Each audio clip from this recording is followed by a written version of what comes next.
तो हम सभी से आपको यही प्रार्थना है कि इस काम में देर नहीं करोगे। किस काम में? कि इसकी इंफॉर्मेशन पूरे वर्ल्ड के अंदर फैलाओ। अगर आपके पहुंच है तो इसमें देर नहीं करोगे, क्योंकि इससे बड़ा कोई नेक काम या भलाई का काम नहीं है। मुझे जितने भी झाड़ वनस्पति धरती माता सब सुखी कैसे हुए उसके बारे में है। यह किताब कोई ज्ञान या मजहब के बारे में नहीं है, बाद में ज्ञान ही करना है। पहले इन दुखों से छुटकारा मिलेगा जब सब परमेश्वर के ध्यान में रहेंगे, दूसरा कोई काम नहीं रहेगा। बाजी ने भी फरमाया है कि अगले जमाने के लोग परमेश्वर के भजन करते थे, बुरे कामों से बचते थे, अपनी चीज अपनी जानते थे और पराई चीज पराई जानते थे, उसके नजदीक होकर के भी नहीं निकलते थे और दया धर्म में रहते थे। ये अपना काम होगा। ये बिजनेस करना और मिल फैक्ट्रियां ये सब बंद हो जाएगी। अगर जगत हितकारी का इंसाफ जल्दी हो जाए तो तमाम जीवाजू सुखी हो जाएगी। और सब सिस्टम जो सतयुग में था कि महीने के महीने बारिशें आती थी, बाप से पहले बेटे नहीं मरता था, भूकंप नहीं आती थी, सुनामी नहीं आती थी, पूरा विश्व लड़ रहा है ऐसी वो भी नहीं थी। और कितने भी केस लंबित पड़े हैं, हाई कोर्ट सुप्रीम कोर्ट। तो ये सब दुखों से छुटकारा के लिए किताब का इंसाफ जरूरी है। इसलिए समय रहते हैं जितनी कोशिश तकनीक का सहारा लेकर के इसकी इंफॉर्मेशन जितने भी रिसर्च सेंटर है जो भी इसकी खोज में लगे हुए उनके पास भेज दो। हमारी तो आपसे यही रिक्वेस्ट है। बाकी जगत हितकारी में कोई कमी नहीं रखी है। अगर को तो मैं एक दो पेज आपको पढ़ के सुना सकता हूँ। सुना सुना बस। बाजी ने फरमाया है कि हजार हजार शुक्र ज्योति स्वरूप निरंजन निराकार का है, जिसने जमीन व आसमान को बनाया और तमाम सृष्टि को पैदा किया, परंतु उसकी कारीगरी का भेद किसी पर जाहिर नहीं हुआ कि क्या भेद है। फिर मेरी जुबान से ईश्वर परमात्मा की तारीफ अदा नहीं हो सकती।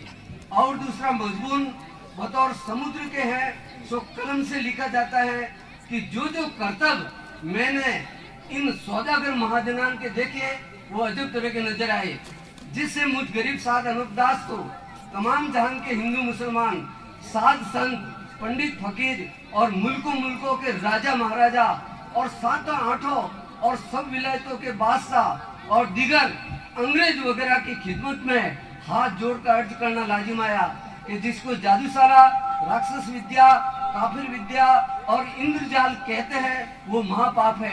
इसको पहले रावण ने चलाया था, लोगों की धन दौलत अकाल पड़ा कर अपने काबू में कर ली थी और बुद्धि भी भ्रष्ट कर दी थी। और इंद्रजाल के पाप से और काल वगैरह पड़ा कर लक्ष्मी अपने कब्जे में कर लिया था। उसी तरह से हिरण्यकश राजा ने भी चलाया था, उसी तरह से कंस राजा ने भी चलाया था, उसी तरह से कारण बादशाह ने भी चलाया था। और रावण हिरण्यकश कंस वगैरह की तरह से बड़े राजा के बाद से इन सौदागर महाजनान ने भी राक्षसी विद्या का पाप चलाया है।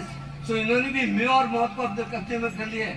जिस तरह से राजा रावण ने और हिरण्यकश राजा ने और कंस राजा ने मैं और मौत को अपने कब्जे में कर रखा था, उसी तरह से इन बड़ियों ने भी मैं और मौत को अपने कब्जे में कर रखा है, जिससे दुनिया में काल पजारते हैं और हजारों तरह की बीमारियां हो जाती हैं।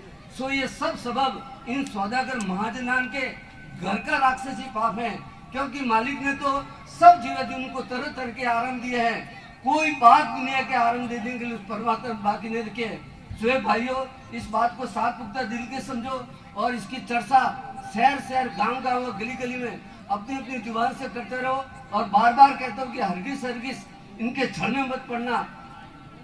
हमारी तुम्हारी जात और औलाद कायम रहे, चाहे ये दुनिया कितने छल करे, परंतु इस जाल को छुड़ाना जो सुख प्राप्त हुए। ये अपने बच्चों को तो बचाए रखते हैं और हिंदू मुसलमानों के बच्चों को आपस में मरवाते हैं। जिस तरह से रावण ने ये सोचकर जाल चलाया था, उसी तरह से इन बड़ियों ने भी ये सोचकर जाल चलाया। परंतु रावण की नहीं चली तो तुम सौदागरों की कब चलेगी। और जब से इन मुनियों ने काट पढ़ाना शुरू किया है, जब से संसार को ग्रास करे हैं, जब पतझड़ के दिन आते हैं तो पत्ते पीले जरद और उम्र पाकर के गिरते हैं, मगर पूरी उम्र की एक पत्ता भी धरती की डाली में से नहीं गिरता है।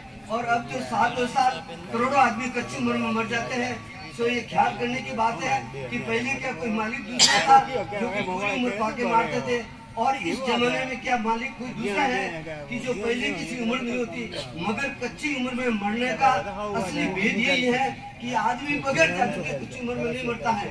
हाँ, जादू के जुल्म से अलबत्ता कच्ची उम्र मर सकता है।